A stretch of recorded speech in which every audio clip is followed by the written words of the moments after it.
अस्सलाम वालेकुम नाज़रीन। ड्रामा सीरियल तेरी छाँव में की आने वाले एक साल में दिखाया जाएगा कि नसीबन का तो कत्ल हो चुका है और इस तरह नसीबन से तो हमारी जान छूट चुकी है, लेकिन अब मल्हार वदीमा को हाथ पकड़कर वहाँ से लेकर जा रहा होता है और वदीमा से कहता है कि तुम वापस नहीं जा सकती। जब वदीमा कहती है कि मुझे वापस जाना है तो मल्हार कहता है कि तुम अब वापस नहीं जा सकती। और फिर मल्हार के पास सलार का फ़ोन भी आता है और सलार कहता है कि तुम्हारे लिए बेहतर यही है कि तुम सारी वीडियोस में मुझे भेज दो। तो आगे से मल्हार कहता है कि तुम्हें पता है कि मैं मल्हार बात कर रहा हूँ। तो सलार तो बहुत ज़्यादा हक्का बक्का रह जाता है, क्योंकि सलार तो मल्हार की तलाश में ही था, क्योंकि उसे पता है कि उसकी बीवी मल्हार के पास है। और इसीलिए मल्हार वदीमा को वहाँ से लेकर जा रहा होता है और कहता है कि तुम्हारा शोहर तुम्हें ढूंढते ढूंढते यहाँ पर आ सकता है, इसलिए इसे यहाँ से लेकर जाना पड़ेगा।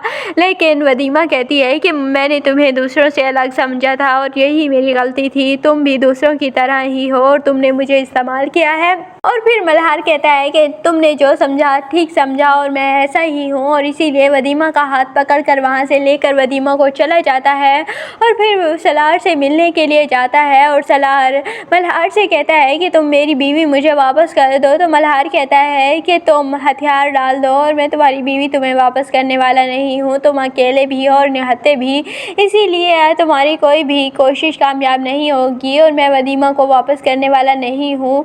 लेकिन सलार की मोहब्बत और तड़प देखकर मल्हार को तरस आ जाएगा और इसीलिए मल्हार वदीमा को हवाले कर देगा सलार के। और इस तरह सलार और वदीमा मिल जाएंगे और मल्हार बहुत खुश होगा कि उसने वदीमा को सलार से मिला दिया।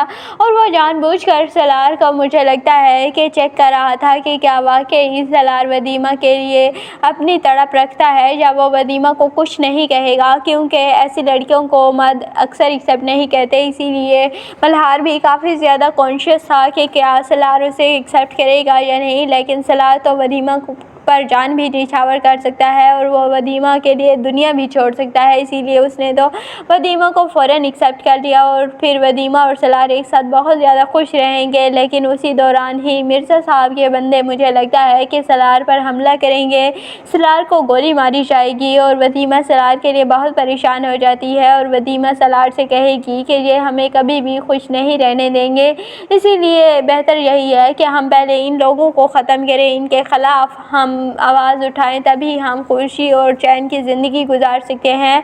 इस तरह वदीमा और सलार मिर्ज़ा साहब के ख़िलाफ़ कैंपेन निकालेंगे और पोस्टर लिखवाएंगे, सोशल मीडिया पर इसके ख़िलाफ़ बातें करेंगे और कैंपेन चलाई जाएगी, और जिस वजह से मिर्ज़ा साहब का पता साफ़ हो जाएगा और फिर मिर्ज़ा साहब कुछ भी नहीं कर पाएगा। और फिर जिस तरह से मिर्ज़ा साहब के काम है वो भी सबको पता चल जाएंगे। इस तरह से मिर्ज़ा साहब का तो कैरियर ख़त्म हो जाएगा और वदीमा और सलार एंड पर बहुत ज़्यादा खुश हो जाएंगे। और जो लड़कियों को किडनैप करने का धंधा करते हैं उनका धंधा भी बंद करवाया जाएगा। मुझे लगता है कि बेसिकली ये ड्रामा बनाया गया था, लड़कियों किस तरह किडनैप की जाती हैं, फिर उनके साथ कितना कुछ गलत होता है, वो कितना कुछ बर्दाश्त करती हैं, उसके बाद फिर उनके घर वाले भी उन्हें एक्सेप्ट नहीं करते। लेकिन जो वदीमा के केस में तो वदीमा बहुत ज़्यादा खुशकिस्मत थी कि उसके शौहर को इससे इतना मोहब्बत थी कि उसने एक्सेप्ट कर लिया। लेकिन यूजुअली ऐसा नहीं होता कि मर्द दोबारा ऐसी लड़कियों की एक्सेप्ट नहीं करते कि पता नहीं कि कैसे कैसे मर्दों के साथ रही हैं और अब हम इन्हें एक्सेप्ट नहीं कर सकते। लेकिन सलार ने एक्सेप्ट किया और इस तरह से भी दिखाया गया है कि अगर कोई लड़की किडनैप हो जाती है तो वो अपनी मर्ज़ी या खुशी से नहीं गई होती, या उसके साथ जो भी हुआ होता है उसने अपनी मर्ज़ी या खुशी से नहीं किया होता। और इसीलिए ऐसी लड़कियों को एक्सेप्ट कर लेना चाहिए। जो लड़कियों को किडनैप करने वाला ग्रुप होता है उससे भी आई थिंक सो कि यही अवेयरनेस दी गई है कि लड़कियां किडनैप हो जाती हैं तो उनके साथ कितना बुरा होता है और बाद में फिर उन्हें कितने हौसले और हिम्मत के साथ सब कुछ फेस करना पड़ता है और फिर वो अपनी ज़िंदगी की तरफ किस तरह से वापस आती हैं। और मुझे लगता है कि वो जो दूसरी लड़की नराली या पता नहीं उसका नाम क्या है, वो भी वापस अपने घर चली जाएगी और उसके घर वाले भी उसे एक्सेप्ट कर ही लेंगे। आपको ये ड्रामा तेरी छाँव में कैसा लगता है, कमेंट सेक्शन में अपनी कीमती राय का ज़रूर इज़हार कीजिएगा। और अगर वीडियो अच्छी लगे तो वीडियो को लाइक और चैनल को सब्सक्राइब करना बिल्कुल भी मत भूलिएगा।